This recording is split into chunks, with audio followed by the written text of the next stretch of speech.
Yan, yung natin ginisang tahong. Balikan natin to after mga 1 full minute. Going to cook ginisang tahong. So, ayan. Meron akong bawang, sibuyas at saka luya. Then kamatis at siling green. Tapos ito yung tahong natin.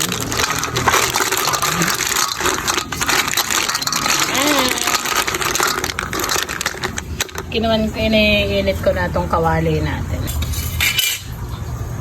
Ilagay na muna natin ang ating bawang. Ayan. So, ayan ang ating bawang.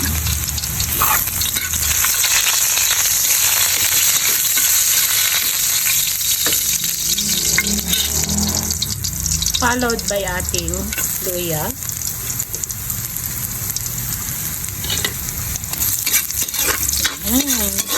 Bango talaga ng luya pag ginigisang mo. So, ayan. Medyo mapula na rin siya. Susunod ko na yung ating sibuyas. Kulay white yung ginamit ko. Mura na nga rin pala ngayon ang sibuyas. Hindi sa kamahalan. So, ayan. Medyo lantahin lang natin.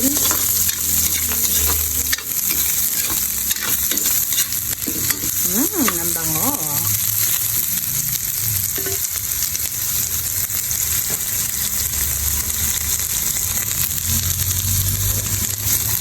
Kasi nakakasawa, steam lang ang ating iluluto sa tahong.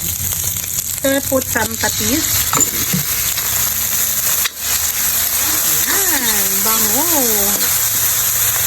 Then, lagay na natin yung ating kamatis na may siling green. Saglit lang lutong-lutuin, matali ang ulam ito. Ayan. Then, after that, hindi naman na natin lulutuin yung kamatis dahil kasama naman siya talaga, sabay-sabay na silang maluluto. Lalagay na natin ang ating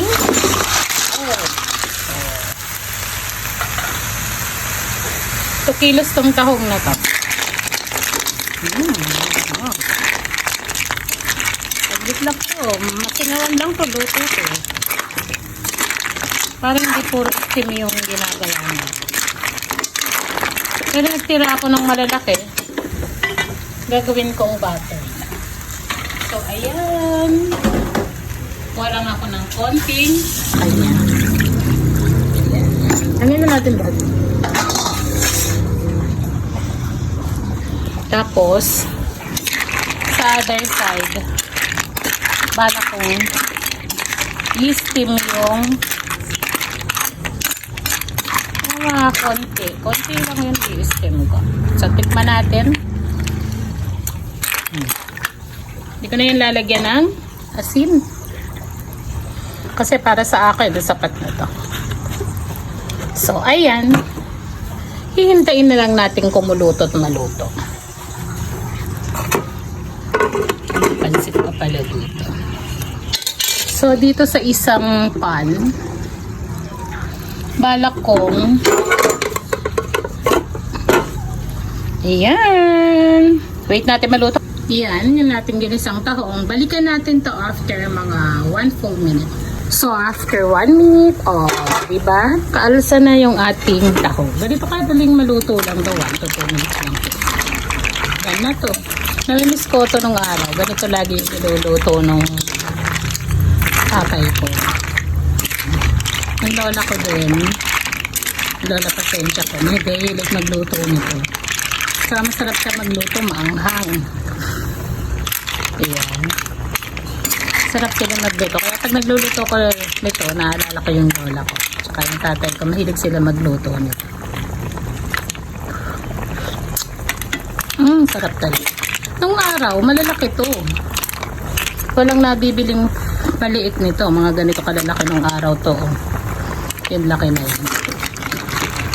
Ngayon, napipilitan ng anihin lahat kaagad. Done na to, luto na to. Meron na tayong tahong. So, ayan. Tikman natin ng konti. Parang gusto ko lang tikman. Isa ng ating mangkok. Ito na yun.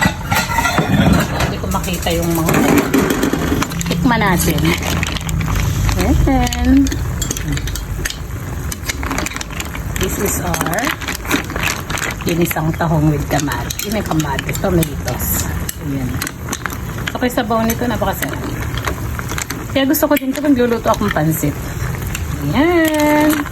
So, ayan. Kung gusto nyo nga po pala ng mga seafood fresh, order po kayo kay Engracia Villamar sa Kalipahan. Ayan. Pwede nyo po siyang i-search sa FB.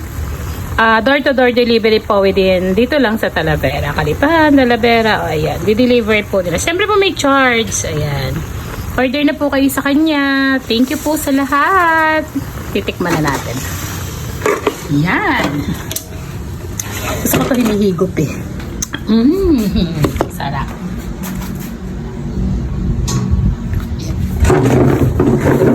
Tikman ko na.